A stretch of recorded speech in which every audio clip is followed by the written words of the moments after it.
Today, we are coming to you from Adabraka Sahara, one of the known slums in Greater Accra region.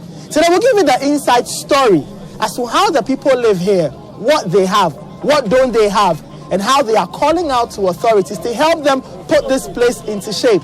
Let's not forget that they are citizens as well, and if they will play their part as citizens, if they will contribute to this country's growth and development, we'll try and give you an understanding of what they are lacking and what they cannot contribute as things stand. So we are inside Adabraka Sahara, a very well-known slum in Greater Accra. But imagine the contrast. Just outside this place, you will find some of the best businesses, some of the nicest buildings, some of the best banks, and some of the flashiest things a city can provide.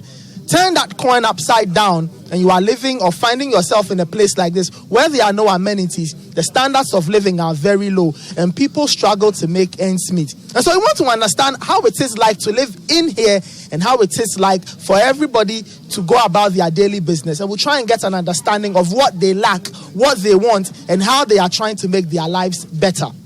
Hello, sir, and welcome to the City Newsroom. Thank you. What's your name, sir? My name is Polo.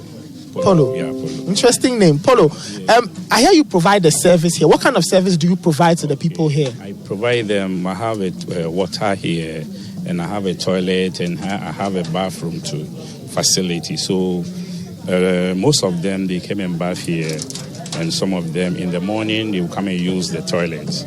Yeah. All right, Polo, how long have you been providing this service? At least I've provided it about 15 years now. 15 years? Yes, yeah, in experience on this work. That's amazing. How did you start and why did you decide to do this? Okay.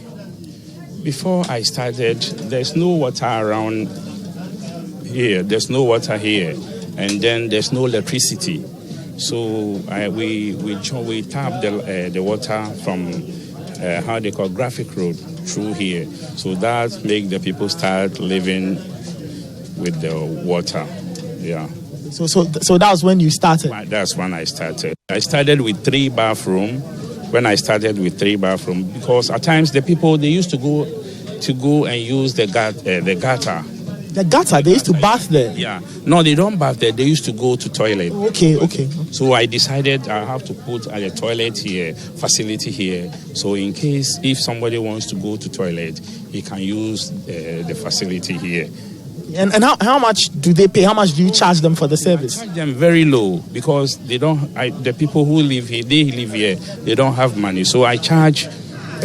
The bathroom is 50 pesos and then the toilet is 70 pesos. Right, so we continue with CNR, and the Technical University Teachers Association of Ghana, TUTAG, is calling for the removal of the Executive Secretary of the National Council for Tertiary Education, Professor Mohammed Salifu.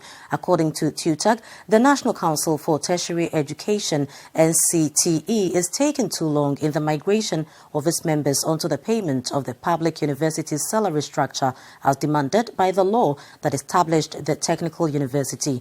According to TUTAG, the National Council for Tertiary Education and its Executive Secretary, Professor Mohammed Salifu, should be blamed if there are disruptions in the academic calendar of the technical universities in Ghana. Dr. Anthony Ayakwa, the chairman of the Koforidua Technical University branch of TUTAG, addressed the press in Koforidua. The surreptitious delay of the NCTE is causing a lot of tension and agitation on not only Koforidua Technical University campus, but also all the 7 technical university campuses. We wish to state without equivocation that if there is any disruption in the academic calendar of the technical universities in Ghana, the good people of Ghana should put the blame on the National Council for Tertiary Education, its Executive Secretary. Now in some other news, it has emerged that government's inability to reach an agreement with the West African Gas Pipeline Authority, WACPA, for the transfer of gas from the west to east has partly contributed to the erratic power supply facing parts of the country.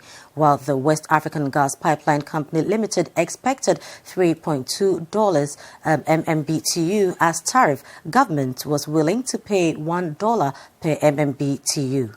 This means WAPCO's figure is 300% more than what government is proposing. However, speaking at a press conference a while ago, the Energy Minister, John Peter Amewu, said WACPA had issued a new tariff of 1.7 per MMBTU awaiting approval by the Committee of Ministers of West African Gas Pipeline, WAGP.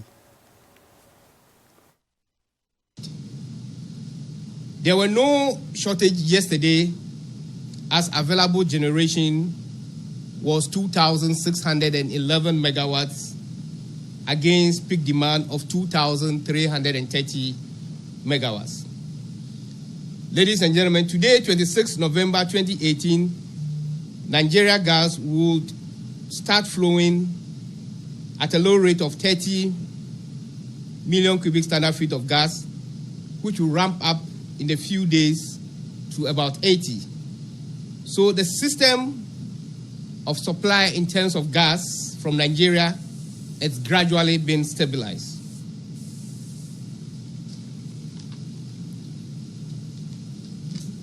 Our major challenges, ladies and gentlemen, has been the incomplete reverse flow project to allow gas to flow from the east, from the west to the east. As you are aware, we have a lot of gas that's stranded up in the Takoradi area.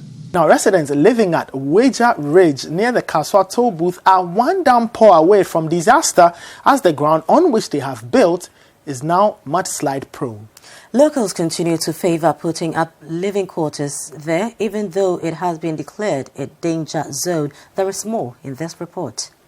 They are encroachers living close to a ridge, which is gradually being washed away anytime it rains. The rocks fall off and the land turns into a valley after every downpour. Before 2014, the place was notorious for its illegal stone mining activities until the national security stepped in. However, the situation has worsened over the years and the land has been taken over by encroachers who seem oblivious that they are living under potential disastrous conditions.